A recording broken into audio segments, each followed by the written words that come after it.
फरिश्ते से बेहतर है इंसान बनना। इंसान किसको कहते हैं? जो मुआशरे में रहे इंसानों के साथ, तो इंसानों के साथ इंसानों वाला सलूक करे। बोलने से पहले हम क्या कहने लगे उसको भी सोचना है, और जो हम अमल करने लगे हैं उससे पहले हमने देखना है कि इसका नतीजा क्या होगा। अगर उसका नतीजा नुकसान है तो फिर आप उस पर अक्लमंदी का मुजाहरा करो। तो आप सल्लल्लाहु अलैहि वसल्लम इरशाद फरमाते हैं ये कब होगा? फरमाते हैं अहब्ब लिन्नास मा तुहिब्बु लिनफ्सिका, तू दूसरे के लिए वही बात पसंद कर जो तू अपने लिए पसंद करता है।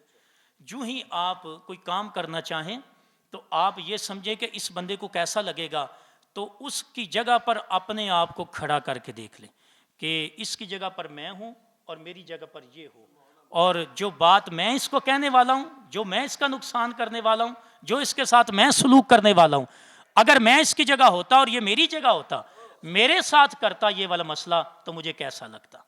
जब आप इतना सोचना शुरू कर देंगे तो फिर आप हर इंसान के साथ इंसानों जैसा सलूक करना शुरू कर देंगे। अहब्ब लिन्नास मा तुहिब्बु लिनफ्सिका, कि अपने लिए जो चीज़ पसंद करते हो जब आप दूसरों के लिए पसंद करना शुरू कर देंगे, मुआशरे में बिल्कुल अमनो अमान पैदा हो जाएगा।